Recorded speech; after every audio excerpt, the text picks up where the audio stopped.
आज के इस वीडियो में एक नया टॉपिक है। टॉपिक का नाम है अवतल दर्पण में सिद्ध करना है f बराबर r/2 या r बराबर 2f, यानी इस चीज़ को सिद्ध करना है। ठीक है, तो किस तरह से सिद्ध किया जाता है, ये जो फॉर्मूला होता है दर्पण से संबंधित, ये फॉर्मूला f बराबर r/2, ये कैसे आया f बराबर r/2 या r बराबर 2f, ये दोनों सेम है। किस तरह से आता है इसी के बारे में समझेंगे। तो सबसे पहले अवतल दर्पण, तो आप लोग को ध्यान में होगा कि इस टाइप से जो दर्पण जो बनाया जाता है और बाहर की ओर जो रजित किया रहता है उसको बोला जाता है अवतल दर्पण। ठीक है, प्रकाश अवतल दर्पण में हमेशा जो है ये बाएं से दाएं की ओर गुजरता है और ये भाग जो है ये रजित किया होता है बाहर का भाग, और अंदर का भाग परावर्तक सतह होता है। परावर्तक सतह का मतलब प्रकाश इधर पड़ता है और यहाँ से रिफ्लेक्ट होते हैं, यानी कि टकरा कर रिटर्न होता है। तो सबसे पहले इसमें देख लेते हैं, ये दर्पण है, ये दर्पण और ये प्रधान अक्ष होता है जिसको हम मुख्य अक्ष भी बोला जाता है। बीच बीच विवर्तन का दर्पण का दो भाग बांटता है, वो ये रेखा क्या कहलाता है, प्रधान या मुख्य अक्ष। उसके बाद यहाँ पर जो है ये केंद्र, इसको केंद्र बोला जाता है, और ये ध्रुव है। और ये जो है हम एक अनंत से कोई किरण जो है इस दर्पण पे इसके समांतर यानी मुख्य अक्ष के समांतर गुजारे हैं। जब ये गुजरता है तो टकरा कर फोकस से होकर जाता है, तो इस बिंदु को फोकस बोला गया है। तो इस चीज़ को आपको ध्यान में रखना होगा कौन सा क्या है। सिद्ध करने के लिए क्या होता है, सबसे पहले ये दर्पण के बारे में यहाँ लिखा जाता है। तो हम यहाँ लिखे हुए हैं, माना कि m और m' एक अवतल दर्पण है, यानी m और दोनों सिरा, यानी ये सिरा और सिरा, इस सिरा को हम m माने हैं तो ये सिरा m' हो जाएगा। अगर जो मानना है मान सकते हैं हम यहाँ m से मिरर से m मतलब मिरर दर्पण होता है, इसलिए हम यहाँ m माने हैं। तो माना कि m एक अवतल दर्पण है, यानी ये दर्पण है जिसका ध्रुव P है, और इस दर्पण का यहाँ जो है ध्रुव कितना है, P है, यहाँ हम P माने हैं, ध्रुव P है। और वक्रता केंद्र यानी ये जो होता है वक्रता केंद्र होता है C है, और AB एक यानी BA एक आपतित किरण है, यानी एक किरण जो हम इसे गुजारे हैं, इस पे दर्पण पे जो फोकस करवाए हैं, तो ये कौन सा किरण हो गया, BA एक आपतित किरण है। जो दर्पण की ओर प्रवाहित किरण होता है उसको आपतित किरण, टकरा का जो रिटर्न होता है उसको परावर्तित किरण, ये ध्यान में होना चाहिए। और जो कि प्रधान अक्ष के समांतर है, ये जो किरण है इस अक्ष के समांतर है, ये बाहर की ओर निकला हुआ होता है, तो इसी को बोलते हैं प्रधान अक्ष। ये और ये दोनों जो है ये समांतर है, यहाँ बोला गया समांतर है, और परावर्तन के बाद फोकस F से होकर गुजरता है। और ये जो किरण है जब यहाँ टकराया दर्पण से तो उसके बाद रिटर्न होता है, इसी को बोलते हैं परावर्तन। जब परावर्तन होता है ये जो गुजरता है F से होकर, F का अर्थ यहाँ वो फोकस, यानी इसे यहाँ हम इस बिंदु को बड़ा F माने हैं और फोकस दूरी को छोटा f मानते हैं, जैसे कि यहाँ छोटा f होगा जाती है। तथा CA अभिलंब है। उसके बाद क्या होता है, जब ये और ये दोनों किरण गुजरता है इस टाइप से, तो इसमें एक अभिलंब जो डाला जाता है, इसको यही किरण क्या है, केंद्र से होकर गुजरता है अभिलंब, तो इसी को हम बोलते हैं अभिलंब। तो यहाँ जो हम CA अभिलंब है, जैसा कि बगल के चित्र में दिखाया गया, जैसा कि यहाँ दिखाए हैं। अब हमको इतना सिद्ध करना है। सिद्ध करने के लिए सबसे पहले देखते हैं, ये जो किरण गुजरा है, ये किरण और यहाँ से टकरा कर रिटर्न हुआ, तो इनके बीच कुछ संबंध होता है। यानी जब जिस कोण से ये अभिलंब जो होता है ना, अभिलंब और ये दोनों कोण एक दूसरे के बराबर होते हैं। किस नियम से, तो हम समझते हैं जब हम परावर्तन के नियम पढ़ते थे तो दो परावर्तन का नियम था। दूसरा जो नियम था कि आपतन कोण परावर्तन कोण के बराबर होता है। तो ये होता है आपतन कोण, ये होता है परावर्तन कोण। सत्यापन हम यही बात लिख सकते हैं यहाँ पर, चूँकि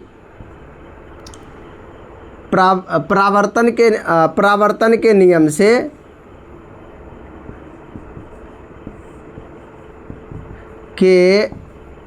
नियम से आपतन कोण बराबर परावर्तन कोण, यानी कोण I बराबर कोण R, यानी कि आपतन कोण को I, परावर्तन कोण को R से सूचित किया जाता है, तो वही कोण I बराबर कोण R, इसको हम मान लेते हैं फर्स्ट। या हम भाषा में इसका भी नाम लिख सकते हैं, कोण BAC बराबर कोण CAF, ऐसे भी लिख सकते हैं। तो नहीं तो हम यहाँ रहने दिए। उसके बाद ये दोनों क्या होता है, बराबर होता है। यहाँ तक समझ गए। अब फिर देखना है, चूँकि अब ये बताए हैं कि ये रेखा और ये रेखा क्या है, दूसरे के समांतर है, तो इसे हम लिख सकते हैं कि BA समांतर BC PC बी ए समांतर सी पी बोले चाहे पी सी बोले, यानी ऐसे भी नाम बोल सकते हैं, ऐसे भी नाम बोल सकते हैं। तो बी ए समांतर सी पी तथा ए सी तिर्यक रेखा है। यानी कि एक तिर्यक छेदी रेखा के एक नियम होता है, जब दो रेखा समांतर होता है तो तीसरी रेखा ये दोनों रेखा को अलग अलग बिंदु पर काटता है, तो इसी को बोला जाता है तिर्यक रेखा। तो उसी टाइप का देखिए यहाँ पर है, ये और ये रेखा हो गया, ये जाने वाला, और ये मुख्य अक्ष है, उसके बाद ये अभिलंब इसको काट रहा है, ये जो होता है इसी को बोलते हैं तिर्यक रेखा।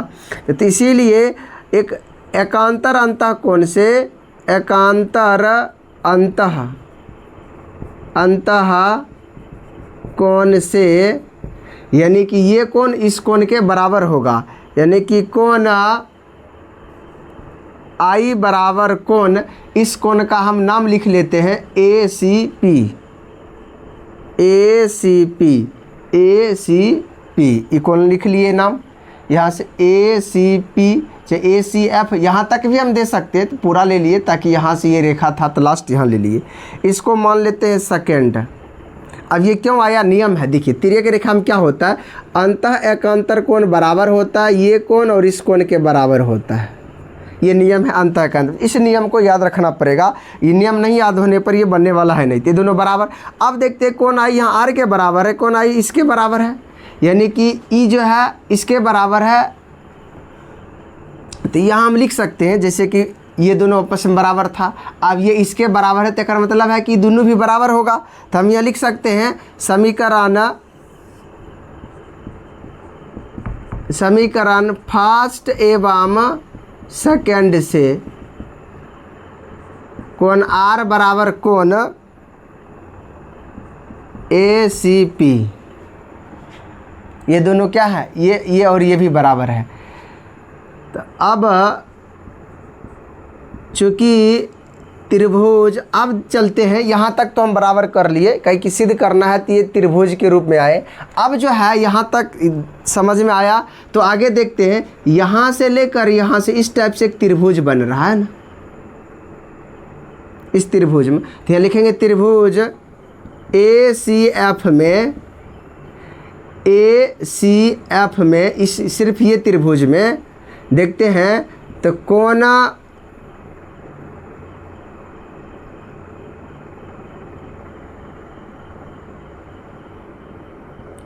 एफ ए सी बराबर कोण, यानी एफ ए सी, ये कोण बराबर ए सी एफ, ये दोनों बराबर है। जब दो कोण आपस में बराबर होते हैं आधार वाले, तो उसके सम्मुख भुजा क्या होंगे, बराबर होंगे। तो इसीलिए सी एफ बराबर ए एफ, यानी त्रिभुज जब, यानी कि नियम होता है जब, जैसे कि ये त्रिभुज है, त्रिभुज का आधार वाले दोनों कोण बराबर होते हैं, तो इसके सम्मुख और इस कोण के सम्मुख ये दोनों भुजा भी क्या होता है, बराबर होता है। त्रिभुज का ये नियम है। तो इस आधार पर ये और ये भुजा आपस में क्या होगा, ये और ये भुजा आपस में बराबर होगा। यहाँ तक ये भी बराबर कर लिए। अब जो है हम ये दोनों आपस में बराबर करेंगे। क्यों बराबर करने के लिए क्या करना पड़ेगा, यहाँ समझते हैं। चूँकि दर्पण के इस सौसे भाग को द्वारक बोला जाता है, तो दर्पण के द्वारक को छोटा करने पर बिंदु ए पी पर आ जाता है, बिंदु ए पी पर आ जाता है। यानी कि कहने का अर्थ हुआ कि जब इसको छोटा किया जाए तो ये बिंदु उठ के पी पर आ जाएगा। तो वही लिखे, दर्पण के द्वारा को छोटा करने पर बिंदु ए पी पर आ जाता है, यानी इस पे आ जाता है। जब इसे सटाएंगे, धीरे धीरे सटाएंगे, तब देखेंगे कि ये रेखा भी इस पे सट जाएगा, ये रेखा भी इस पे सट जाएगा। तो हम लिख सकते हैं, तो इसीलिए ए एफ बराबर पी एफ, यानी ये और ये आपस में क्या होगा, बराबर हो जाएगा। ये और ये आपस में क्या हो जाएगा, बराबर हो जाएगा। तो इसको जो है थर्ड मान लेते हैं, समीकरण 4। तो दोनों इसमें देखते हैं, तो समीकरण थर्ड एवं 4 से, समीकरण थर्ड एवं 4 से, तो इसमें देखते हैं यहाँ जो आता है सी एफ बराबर पी एफ, यानी कि सी एफ बराबर पी एफ, ये दोनों आपस में क्या आता है, बराबर आता है। तो अब फिर थोड़ा इधर से चलते हैं यहाँ से। तो अब चूँकि सी पी, इस रेखा को देखते हैं, तो सी पी जो है, सी पी ये दो भाग में बटा, एक C F plus P F, क्या है, C F plus P F. तब इस जगह क्या करते हैं, सी एफ को सी पी रहने देते हैं। अब हम जानते हैं कि सी एफ जो है पी एफ के बराबर है, यहाँ सी एफ पी एफ के बराबर है, तो हम सी एफ के स्थान पे क्या करते हैं, P F plus E P F है, नीति लिखते हैं। तो ये बन गया सी पी बराबर 2 पी एफ। अब देखो यहाँ सी पी को हम क्या बोले हैं, आर, इसको क्या बोले हैं, आर बराबर 2, और पी एफ को क्या बोले हैं, एफ। ये हो गया आर बराबर 2f, एगो सिद्ध ये हो गया। और या इसी यहीं से कर सकते हैं, या f बराबर r बट्टा 2, यानी इस f को इधर आनेंगे, 2 किधर बनेंगे तो इधर बट्टा में आएगा, f बराबर f r बट्टा 2, प्रूव्ड। इस तरह से जो है प्रूव्ड किया जाएगा r बराबर 2f को। तो एक बार फिर से हम जो है दोबारा इसको समझा देते हैं। जैसे कि सबसे पहले दर्पण के बारे में यहाँ लिखना पड़ेगा, कौन से दर्पण से हमको चलना है। तो यहाँ जो हम अवतल दर्पण लिए हैं, तो ही लिखे हैं, माना कि m डैश एक अवतल दर्पण है जिसका ध्रुव P है और वक्रता केंद्र C है। BA एक आपतित किरण है जो प्रधान अक्ष यानी इस अक्ष के समांतर है। परावर्तन, ये जो किरण है जब यहाँ टकराता है तो परावर्तन होता है। परावर्तन के बाद F से होकर जाती है, ये जो रेखा है परावर्तन के बाद F से होकर जाती है। तथा CA ये जो है ये अभिलंब है, जैसा कि बगल के चित्र में दिया गया है। अब इसमें या ध्यान में, चित्र के जब क्लास चल रहा था, अध्याय चला था, तो उसमें देखे थे कि यहाँ से यहाँ तक दूरी को हम बोलते हैं वक्रता त्रिज्या, और यहाँ से यहाँ तक दूरी को बोलते हैं फोकस दूरी। और लेकिन इस बिंदु को फोकस, इस बिंदु को केंद्र, तो यहाँ CP जो हो गया R यानी वक्रता त्रिज्या संकेत में, और उसके बाद PF जो हो गया PF, यह F यानी फोकस दूरी। लेकिन हमको सिद्ध करने के लिए सबसे पहले हम परावर्तन के नियम से चले हैं। परावर्तन के नियम कहता है कि आपतन कोण परावर्तन कोण के बराबर होते हैं, तो दोनों को बराबर किए। उसके बाद ये रेखा और ये रेखा जो है समांतर है और ये तिर्यक रेखा कहलाता है। इस आधार पर एकांतर कोण का नियम चलता है कि ये कोण और ये कोण बराबर होते हैं। इस आधार पर हम ये लिख लिए कोण I बराबर कोण ACP, यानी यहाँ कोई नाम नहीं दिए थे, इसलिए इस कोण का ही नाम ही लिख दिए हैं पूरा, ठीक है। सेकंड, इसमें देखते इधर भी I का मान, यहाँ भी I एक मानते हैं, मतलब ई साइड बराबर तो साइड बराबर, इसलिए फर्स्ट एवं सेकंड से किया R बराबर ACP, यानी ये कोण ई कोण के बराबर हो गया। तब जब इस त्रिभुज को देखते तो दो आधार वाला कोण बराबर होता है, तो इससे सम्मुख भुजा जो है बराबर होता है। तो यहाँ लिखे त्रिभुज इतना में ये और ये कोण आपस में बराबर है, तो इसीलिए ये भुजा और ये भुजा क्या होगा, बराबर है। तो इस भुजा का नाम CF और इस भुजा का नाम AF, इसको मान लेते हैं थर्ड।